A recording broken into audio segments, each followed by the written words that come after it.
भारत की राजनीति में मुगल शासक औरंगजेब को लेकर इस समय जबरदस्त बहस छिड़ी हुई है। चाहे वो उत्तर प्रदेश हो या महाराष्ट्र, हर तरफ औरंगजेब के चर्चे तेज हैं। ये सब तब से और तेज हो गया जब फिल्म छावा रिलीज हुई। छावा फिल्म में दिखाया गया कि औरंगजेब ने मराठा साम्राज्य के संस्थापक छत्रपति शिवाजी महाराज के सबसे बड़े बेटे छत्रपति संभाजी महाराज पर जुल्म किए और उनकी निर्दयता से हत्या कर दी।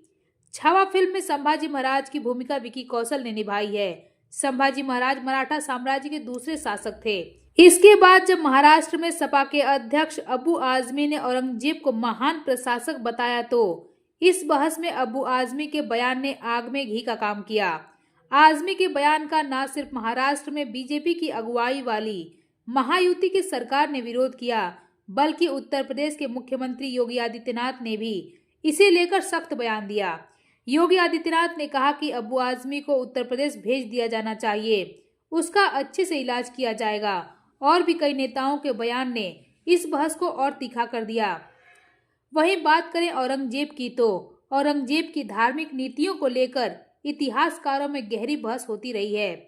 जदुनाथ सरकार अपनी किताब a short history of Aurangzeb में लिखते हैं कि औरंगजेब भारत को दारुल इस्लाम यानी कि इस्लामिक स्टेट बनाना चाहता था, जहां इसे नहीं मानने वाले लोगों को मौत की सजा दे दी जाती थी। दूसरी ओर शिबली नोमानी अपनी किताब औरंगजेब आलमगीर पर एक नज़र में लिखते हैं कि इस्लाम के प्रति औरंगजेब का उत्साह एक संत के बजाय एक राजनेता के जैसा था। वहीं बंगाली कवि मलय रॉय चौधरी लिखते हैं कि औरंगजेब ने कम उम्र में ही मूर्तियों को तोड़ना आरंभ कर दिया था। 1659 में अपने दूसरे राज्याभिषेक के बाद औरंगजेब ने शराब, जुआ और वेश्यावृत्ति पर प्रतिबंध लगा दिया, क्योंकि उसे इस्लाम में वर्जित माना जाता था। अपने शासन में औरंगजेब ने ऐसे कई करों को खत्म कर दिया जो इस्लामिक कानून के मुताबिक नहीं थे और राजस्व की भरपाई के लिए गैर मुस्लिमों पर फिर से जजिया कर लगा दिया। इसके साथ ही कुछ इतिहासकारों ने औरंगजेब को कट्टर इस्लाम को मानने वाला भी बताया। मुहीउद्दीन मोहम्मद 3 नवंबर 1618 से 3 मार्च 1707, जिसे आमतौर पर हम इतिहास में औरंगजेब या आलमगीर के नाम से जानते हैं, मुस्लिम प्रजा द्वारा दिया गया शाही नाम, जिसका मतलब होता है विश्व विजेता। भारत पर राज करने वाला छठा मुगल शासक था। उसका शासन 1658 से लेकर 1707 में उसकी मृत्यु तक चला। औरंगजेब ने भारतीय उपमहाद्वीप पर लगभग आधी सदी तक राज किया। वह अकबर के बाद सबसे अधिक समय तक शासन करने वाला मुगल शासक था। औरंगजेब के शासन में मुगल साम्राज्य अपने विस्तार के शिखर पर पहुंचा। उसने अपने जीवन काल में दक्षिण भारत के कुछ राज्यों में प्राप्त विजयों के माध्यम से मुगल साम्राज्य को 12.5 लाख वर्ग मील में फैला दिया। अपने जीवन काल में उसने पूरे दक्षिण भारत में मुगल साम्राज्य का विस्तार करने का भरपूर प्रयास किया, पर मराठा शासकों की वजह से पूरे भारत पर राज्य नहीं कर सका और यही कारण था कि उसके शासन के बाद मुगल साम्राज्य का सिकुड़ना आरंभ हो गया। औरंगजेब के कुछ अन्य नाम भी थे, जिसमें अमीर अल मुमिनीन, आलमगीर, जिंदा पीर, साहिबे किरान, बादशाह गाजी, अल सुल्तान अल आजम, खकान अल मुकर्रम, पातशाह हिंदुस्तान, शहंशाह सल्तनत अल हिंदिया। वहीं मुगल शासकों में औरंगजेब को सबसे विवादास्पद शासक माना जाता है, क्योंकि उसने गैर मुसलमानों के प्रति जजिया कर जैसी भेदभावपूर्ण नीतियां लागू किया और उसके शासन में बड़ी संख्या में हिंदू मंदिरों को नष्ट कर दिया गया। औरंगजेब ने पूरे साम्राज्य पर शरीयत आधारित फतवाए आलमगीरी लागू किया। सिखों के गुरु तेग बहादुर को भी उसके आदेश के तहत मार दिया गया। औरंगजेब का जन्म 3 नवंबर 1618 को दाहोद, गुजरात में हुआ था। वो शाहजहां और मुमताज महल की छठी संतान और तीसरा बेटा था। उसके पिता उस समय गुजरात के सूबेदार थे। 26 फरवरी 1628 को शाहजहां को जब मुगल सम्राट घोषित किया गया, तब औरंगजेब आगरा के किले में अपने माता पिता के साथ रहने के लिए वापस लौट आया। यहीं से औरंगजेब ने अरबी और फारसी की औपचारिक शिक्षा प्राप्त की। मुगल प्रथाओं के अनुसार शाहजहां ने 1634 में शहजादे औरंगजेब को दक्कन का सूबेदार नियुक्त किया, जिसके बाद उसने खड़की का नाम बदलकर औरंगाबाद कर दिया। 1637 में उसने रबिया दुर्रानी से विवाह किया। इधर शाहजहां मुगल दरबार का कामकाज अपने बेटे दारा शिकोह को सौंपने लगा। 1644 में औरंगजेब की बहन एक दुर्घटना में जलकर मर गई। औरंगजेब इस घटना के 3 हफ्ते बाद आगरा आया, जिससे शाहजहां इतना नाराज हुआ कि उसने औरंगजेब को दक्कन के सूबेदार के पद से निलंबित कर दिया। जिसके बाद औरंगजेब 7 महीने तक दरबार में नहीं आया। बाद में शाहजहां ने उसे गुजरात का सूबेदार बना दिया। औरंगजेब ने इसके बाद सुचारू रूप से शासन किया और उसे इसका परिणाम भी मिला।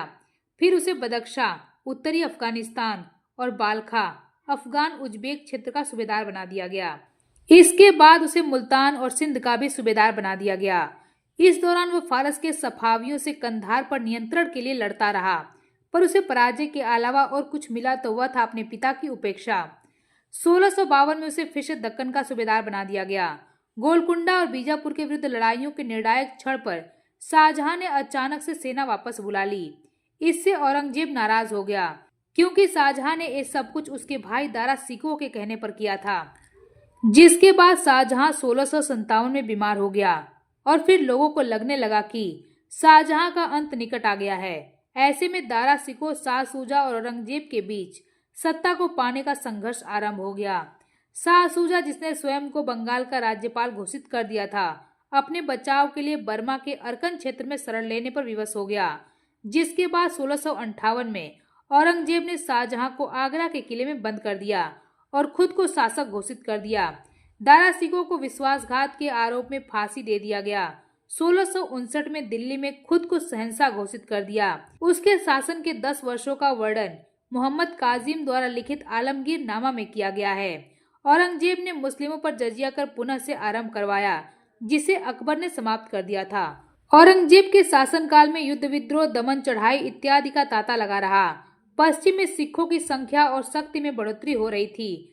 दक्षिण में बीजापुर और गोलकुंडा को अंततः उसने पराजित कर दिया, पर इस बीच छत्रपति शिवाजी महाराज की मराठा सेना ने उसकी नाक में दम कर दिया। जिसके बाद शिवाजी महाराज को औरंगजेब ने गिरफ्तार कर लिया, पर शिवाजी महाराज संभाजी महाराज के साथ औरंगजेब की कैद से भाग निकलने में कामयाब हो गए। लेकिन अब औरंगजेब के लिए मराठा सरदर्द बन चुके थे और उसके कैद से भागने के बाद ये चिंता और बढ़ गई। लेकिन शिवाजी महाराज की मृत्यु के बाद औरंगजेब को लगा कि मराठे उसके सामने झुक जाएंगे, लेकिन ऐसा नहीं हुआ और शिवाजी महाराज की मृत्यु के बाद मराठे औरंगजेब को युद्ध के लिए ललकारने लगे। औरंगजेब की विवादास्पद प्रतिष्ठा के प्राथमिक कारणों में से एक हिंदुओं के खिलाफ उसकी धार्मिक नीतियों से उपजा, क्योंकि उसने भेदभावपूर्ण जजिया कर वापस लगा दिया था, जो हिंदू निवासियों को चुकाना पड़ता था। औरंगजेब इस्लाम की सख्त और रूढ़िवादी व्याख्या के लिए जाना जाता था। उसने शरिया कानून लागू करने और पूरे साम्राज्य में इस्लामी प्रथाओं को फिर से लागू करने की मांग की। इसके कारण हिंदू मंदिरों का विध्वंस, गैर मुस्लिमों पर भेदभावपूर्ण कर लगाना और धार्मिक अल्पसंख्यकों का उत्पीड़न शामिल था। औरंगजेब के प्रशासन में दूसरे मुगल शासकों से ज्यादा हिंदू नियुक्त थे। मुगल इतिहास के बारे में यह एक सर्वमान्य तथ्य है कि दूसरे शहंशाहों की तुलना में औरंगजेब के शासनकाल में सबसे ज्यादा हिंदू प्रशासन का हिस्सा थे। ऐतिहासिक तथ्य बताते हैं कि औरंगजेब के पिता शाहजहां के शासनकाल में सेना के विभिन्न पदों, दरबार के दूसरे अहम पदों और विभिन्न भौगोलिक प्रशासनिक इकाइयों में हिंदुओं की तादाद 24% थी, जो कि औरंगजेब के समय 33% हो गई। इतिहासकार एम अतहर अली के शब्दों में कहें तो यह तथ्य इस धारणा के विरोध में सबसे तगड़ा सबूत है कि शाहजहां हिंदू मनसबदारों के साथ पक्षपात करता था। यही कारण था कि औरंगजेब ने सबसे ज्यादा हिंदू नियुक्त किया। औरंगजेब की सेना में वरिष्ठ पदों पर बड़ी संख्या में कई राजपूत नियुक्त थे। मराठों और सिखों के खिलाफ औरंगजेब के हमले को धार्मिक चश्मे से देखा जाता है, लेकिन यह निष्कर्ष निकालते वक्त इस बात की उपेक्षा कर दी जाती है कि तब युद्ध क्षेत्र में मुगल सेना की कमान अक्सर राजपूत सेनापति के हाथ में होती थी। इतिहासकार यदुनाथ सरकार लिखते हैं कि एक समय एक छोटी और अस्थायी अवधि के लिए खुद छत्रपति शिवाजी भी औरंगजेब की सेना में मनसबदार थे। औरंगजेब तथाकथित हिंदू और सिख विरोधी काम करता था।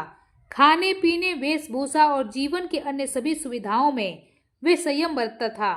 प्रशासन के भारी काम में व्यस्त रहते हुए भी वे अपनी आवश्यकताओं को पूरा करने के लिए कुरान की नकल बनाकर टोपियां सीकर कुछ पैसे कमाने का समय निकाल लेता था। औरंगजेब ने इस्लाम धर्म के महत्व को स्वीकारते हुए कुरान को अपने शासन का आधार बनाया। उसने सिक्कों पर कलमा खुदवाना, नौरोज का त्योहार मनाना, भांग की खेती करना, गाना बजाना आदि पर रोक लगा दी। 1663 में सती प्रथा पर प्रतिबंध लगाया, तीर्थकर वापस लगाया। अपने शासनकाल के 11वें वर्ष झरोखा दर्शन, 12वें वर्ष तुलादान प्रथा पर प्रतिबंध लगा दिया। 1668 में हिंदू त्योहारों पर प्रतिबंध लगा दिया। 1669 में औरंगजेब ने बनारस के काशी विश्वनाथ मंदिर, मथुरा के केशव राय मंदिर को तुड़वा दिया। उसने शरीयत के विरुद्ध लिए जाने वाले लगभग 80 करों को समाप्त कर दिया। औरंगजेब के समय में ब्रज से आने वाले तीर्थयात्रियों पर भारी कर लगाया गया। जजिया कर फिर से लगा दिया गया। हिंदुओं को मुसलमान बनाया गया। उस समय के कवियों की रचनाओं में औरंगजेब के अत्याचारों का भर भर कर उल्लेख किया गया। समकालीन अदालत के इतिहास में उल्लेख किया गया है कि खंडेला, जोधपुर, उदयपुर और चित्तौड़ में मंदिरों सहित सैकड़ों हिंदू मंदिरों को औरंगजेब या उसके सरदारों द्वारा आदेश पर ध्वस्त कर दिया गया। सितंबर 1659 में औरंगजेब ने वाराणसी के प्रमुख हिंदू मंदिरों में से एक काशी विश्वनाथ मंदिर को नष्ट करने का आदेश दे दिया। अब्राहम अराली के अनुसार 1670 में औरंगजेब ने उज्जैन के आसपास के सभी मंदिरों को नष्ट कर दिया और बाद में 300 मंदिरों को चित्तौड़, उदयपुर और जयपुर के आसपास नष्ट कर दिया। अन्य हिंदू मंदिरों में 1705 के अभियानों में कई और मंदिरों को उसने नष्ट कर दिया। औरंगजेब की धार्मिक नीतियों ने उसके और 9वें सिख गुरु तेग बहादुर के बीच विवाद पैदा कर दिया, जिसके बाद तेग बहादुर को बंदी बनाकर दिल्ली ले जाया गया। उन्हें औरंगजेब ने इस्लाम अपनाने के लिए बुलाया, लेकिन तेग बहादुर ने मना कर दिया, जिसके बाद 1675 में उनका सर कलम कर दिया। विश्व प्रसिद्ध इतिहासकार रिचर्ड ईटन के मुताबिक मुगल काल में मंदिरों को ढहाना दुर्लभ घटना हुआ करती थी और जब भी ऐसा हुआ तो उसके कारण राजनीतिक रहे। ईटन के मुताबिक वही मंदिर तोड़े गए जिनमें विद्रोहियों को शरण मिलती थी या जिनकी मदद से औरंगजेब के खिलाफ साजिश रची जाती थी। उस समय मंदिर तोड़ने का कोई धार्मिक उद्देश्य नहीं था। इस मामले में कुख्यात कहा जाने वाला औरंगजेब भी सल्तनत के इसी नियम पर चला। उसके शासनकाल में मंदिर ढहाने के उदाहरण बहुत ही दुर्लभ हैं। ईटन ने इसकी संख्या 15 बताई है और जो है उनकी जड़ में राजनीतिक कारण ही रहे हैं। उदाहरण के लिए औरंगजेब ने दक्षिण भारत में कभी भी मंदिरों को निशाना नहीं बनाया, जबकि उसके शासनकाल में ज्यादातर सेना यहीं तैनात थी। उत्तर भारत में उसने कुछ मंदिरों पर हमले किए, जैसे मथुरा का केशव राय मंदिर, लेकिन इसका कारण धार्मिक नहीं था। मथुरा के जाटों ने सल्तनत के खिलाफ विद्रोह कर दिया था, इसलिए यह हमला किया गया। ठीक इसके उलट कारणों में औरंगजेब ने मंदिरों को संरक्षण भी दिया। यह उसकी हिंदुओं को भेंट थी जो शहंशाह के वफादार थे। किंग्स कॉलेज लंदन की इतिहासकार कैथरीन बटलर तो यहाँ तक कहती हैं कि औरंगजेब ने जितने मंदिर तोड़े उससे ज्यादा बनवाए थे। कैथरीन, फ्रैंक एम अदर अली और जलालुद्दीन जैसे विद्वान इस तरफ भी इशारा करते हैं कि औरंगजेब ने कई हिंदू मंदिरों को अनुदान दिया था, जिनमें बनारस का जंगम बाड़ी मठ, त्रिकूट का बालाजी मंदिर, इलाहाबाद का सोमेश्वर नाथ महादेव मंदिर और गुवाहाटी का उमानंद मंदिर सबसे जाने पहचाने नाम हैं। औरंगजेब को कट्टरपंथी साबित करने की कोशिश में एक बड़ा तर्क यह भी दिया जाता है कि उसने संगीत पर प्रतिबंध लगा दिया था, लेकिन यह बात भी सही नहीं है। कैथरीन बताती हैं कि सल्तनत में तो क्या, संगीत पर भी उन्होंने दरबार में कभी भी प्रतिबंध नहीं लगाया। औरंगजेब ने जिस दिन राजगद्दी संभाली थी, हर साल उस दिन उत्सव में खूब नाच गाना होता था। कुछ ध्रुपदों की रचना में औरंगजेब नाम शामिल हैं, जो बताता है कि उनके शासनकाल में संगीत को संरक्षण हासिल था। कुछ ऐतिहासिक तथ्य इस बात की तरफ भी इशारा करते हैं कि वह खुद संगीत का अच्छा जानकार था। मिरात आलम में बख्तावर खान ने लिखा है कि औरंगजेब को संगीत का अच्छा ज्ञान था। मुगल विद्वान फकीरुल्लाह ने राग दर्पण नाम के दस्तावेज में औरंगजेब के पसंदीदा गायकों और वादकों के नाम दर्ज किए। औरंगजेब को अपने बेटे में आजम शाह बहुत प्रिय था। इतिहासकार बताता है कि शाह अपने पिता के जीवन काल में निपुण संगीतकार बन चुका था। औरंगजेब के शासनकाल में संगीत के फलने फूलने की बात करते हुए कैथरीन लिखती हैं कि 500 साल के पूरे मुगल काल की तुलना में औरंगजेब के समय फारसी में संगीत पर सबसे ज्यादा टीका लिखी गई है। हालांकि यह बात सही है कि अपने जीवन के अंतिम समय में औरंगजेब सबसे ज्यादा धार्मिक हो गया और उसने गीत संगीत से दूरी बना ली, लेकिन उसने कभी भी अपनी निजी इच्छा को सल्तनत की आधिकारिक नीति नहीं बनाया और 50 वर्ष तक शासन करने के बाद उसकी मृत्यु दक्षिण के अहमदनगर में 3 मार्च 1707 को हो गई, जिसके बाद दौलताबाद में स्थित फकीर बुरहानुद्दीन की कब्र के अहाते में औरंगजेब को दफना दिया गया। लेकिन उसके नीति ने इतने विरोधी पैदा कर दिए कि जिसके कारण मुगल साम्राज्य का अंत हो गया।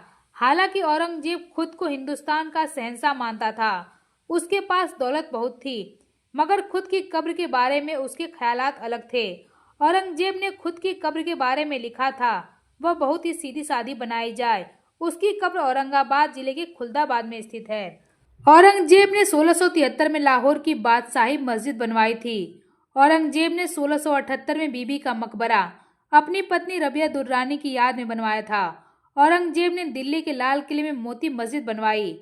औरंगजेब का संपूर्ण उपाधि था अल सुल्तान, अल आजम, अल खाकान, अल मुकर्रम हजरत, अबुल मुजफ्फर मुही, अल दीन मोहम्मद औरंगजेब बहादुर आलमगीर प्रथम, बादशाह गाजी शाहिन शाह सल्तनत, अल हिंदिया, अल मुगलिया।